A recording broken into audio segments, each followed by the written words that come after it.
Genoa, 1348. The ships are in the harbor! The ships are in the harbor! The boy running down the street towards you excitedly continues his cry, his rhythm scarcely interrupted by his ever-shortening breath, not even as he bumps and crashes into what seems like every single person between the docks and wherever it is he's headed.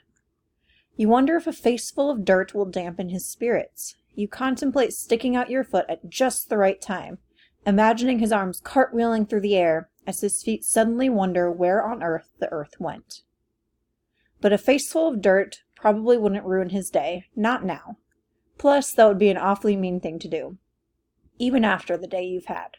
Waking up before dawn to help Dad get the pastry shop ready for the day's business. The multiple trips to and from home, carrying heavy loads of the ingredients Dad needs for his baked goods. All that with hardly any sleep last night because of the new baby.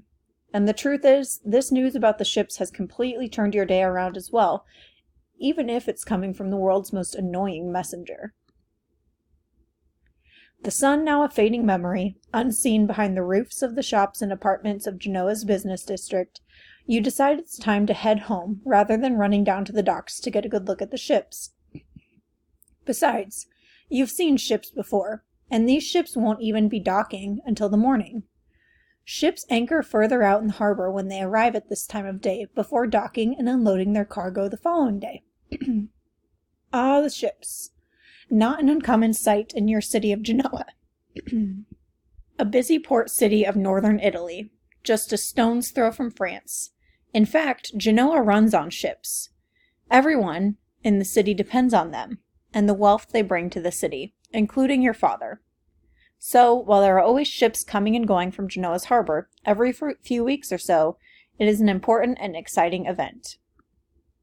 The most exciting part is finding out what's in the ships. Do they come bearing goods from Arabia, Northern Europe, silk from China? You've pretty much seen it all, from fine fabrics to precious jewelry to exotic animals. Still, it's a thrill, and more importantly, the sailors and merchants on the ships, as well as the merchants that will be arriving in a few days to buy and sell whatever the ship was carrying, will be spending lots of money in your dad's pastry shop. Maybe Dad will even give you a few coins like he did last time to spend on whatever you want. With that thought, you drift off to sleep, exhausted, hoping that the ships will prove a well-deserved jolt of excitement to your otherwise boring life. You awaken, still dark outside. It's cold for Genoa, which even in January is usually pretty warm. The baby's crying again. Drat that baby. You try to fall back asleep, but the noise, the cold, and your sudden recollection of the ships in the harbor lead you to decide to begin your day early again. In fact, if you sneak out of the house now, you might avoid your dad's unending list of chores again. You decide that you want to meet the ships at the docks and be there when the first cargo is unloaded. You've only done that once or twice before, and who knows what you'll see. After a 15-minute stroll, made easier by the croissant you liberated from Dad's store, you arrive at the docks. It's early for you, but there are already dozens of people waiting there, mostly men looking to be hired to unload the ships or to serve as replacement sailors for any of the crew that might not have made it through the voyage. Life at sea was tough. There were bound to have been a few souls unlucky enough to have been washed overboard and eaten by sharks. At least that's what you always imagined. With the sun just peeking over the horizon, turning the sky a beautiful and interesting, yet strangely ominous shade of red, the people around you seem to agree that the ships should be pulling up anchor and rowing into port at any minute. Men begin jostling for position to be nearest the places where the gangways are lowered to unload the cargo. Minutes pass quickly. People begin to mention how odd it is there doesn't seem to be much activity on deck. After some nervous grumblings, someone cracks a joke about how much the crews must have had to drink the night before, and everyone laughs. But as the sun becomes fully visible and the rest of the city begins to awaken for the day, the noises and bustle of Genoa cannot cover up the growing sense of uneasiness that is creeping through the crowd on the docks, which has been growing ever larger since you arrived. You don't know how long you've been there, maybe almost 2 hours now. You think that maybe you should be getting back to Dad's pastry shop. No, you definitely should be getting back to Dad's pastry shop. Dreading the trouble you'll be in after having missed out on all the morning chores.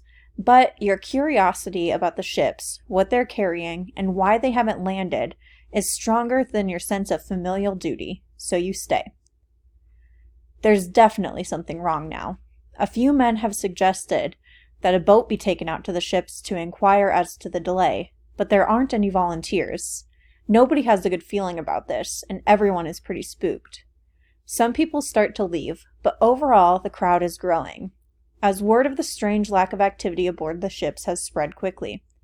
Finally, Mr. Jean-Francois, a Frenchman and one of the richest merchants in town, has come down to the docks. He's been waiting for some very important cargo to arrive for weeks, and is in a hurry to have it unloaded.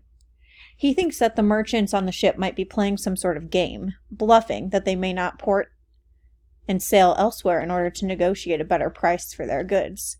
He asks for volunteers to take a boat out to the ship. When no one offers, he then agrees to pay anyone willing to go 3 florins each.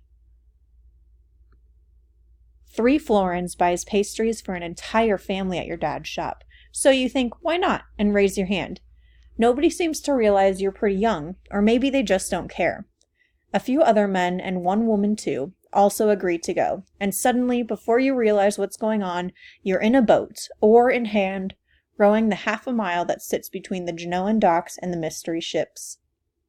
You briefly think about the excitement of the boy in the street the day before, and how you couldn't have imagined yourself in these circumstances less than a day ago.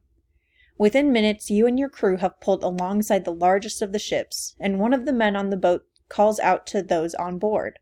There is no response. Calling louder, he makes a joke about the strength of the water on board, and the curiosity of the Genoans. Again, no response. No voices, no movement, no lowering of a rope ladder. Your crew has brought some boarding ropes with hooks, so the men cast them over the side of the ship. At this point, no one really wants to be the first to climb over the side. You think about sneaking out of the house that morning, skipping chores, volunteering to go on the boat. You're kind of on a roll, so why back down now? With a growing lump in your throat, you start to shimmy up the rope, wondering what you'll see when you get over the side of the ship. What if bloodthirsty pirates have taken over the ship, waiting to kidnap and ransom the first people over the side? What if everyone on board was drowned at sea, and their ghosts brought the ships to port, waiting to drag all who entered down to share their watery grave? With your breath held tight, you swing your leg up over the side, and jump down onto the deck. Looking back, you see that no one else has bothered to start climbing up after you. You are on your own. You survey the deck of the ship, not seeing anyone at first glance. In fact, there's not much of anything to see, other than a few piles of sacks and unidentifiable rubbish. Another look reveals a pair of legs sticking out from behind the thick center mast. You call out, "Are you the captain?" No answer. You begin to approach slowly, scanning the deck for anything you might use as a weapon. You also wonder how fast you can jump over the side of the ship if you have to, how cold the water is, and if your friends in the boat will bother to pick you up if you do. "Are you the captain?" Your voice is barely louder than an urgent whisper now. At first, there is no response, but then you vaguely hear a hoarse whisper coming from the general vicinity of the pair of legs you're approaching. As you step closer, you can definitely tell that the person is saying something, but you can't make out what. Still behind the mast, you can't see the person's face yet. You wonder if you want to. You're almost close enough now to touch the man's legs, if it is a man, but you think it's a good idea to keep the mast between you and it. One more time you ask, "Are you the captain?" The whispers come again. The person is repeating the same thing over and over. "It's too late. It's too late." Your legs refuse to move. You try to speak, but you can't. Closing your eyes, you summon the last ounce of courage you have, and as you step around the mast, you boldly, or as boldly as you can, ask, "Please, sir, Mr. Jean-Francois would like to know of your cargo." As you look down, your heart fills with dread at the sight before you. A pale, emaciated man stares up at you, with eyes half closed yet unblinking. He reaches towards you with his right hand, a hand covered in odd-looking bruises and a reddish rash. You try to step back, but your legs have failed you. You feel as if you have been nailed to the deck of the ship. Then you notice the odd bruises on his wrists and neck, Oh, the neck. His neck on either side of and just under his chin is marked by two grotesque egg-sized swellings. His lips and cheeks appear to be smeared with just a splash of dried blood. He opens his lips to speak, and for the first time he speaks loudly and clearly. Our cargo? You want to know of our cargo? He pauses as the talking is very difficult for him. He coughs hard several times before he emits a soft groan. He coughs again, this time with the cough fading into a strange, croaking laugh. He suddenly stops, staring right through you with terror in his eyes, as if some monstrous beast only he could see was creeping upon you. That's when you look around and realize that the deck isn't covered in random piles of rubbish. Those heaps of sacks are people, bodies. They aren't moving. You start to see a few patches of exposed skin, all of them bearing the same rashes and bruises of the man before you. Our cargo, the man sighs. I'll tell you what we carry. We bring death.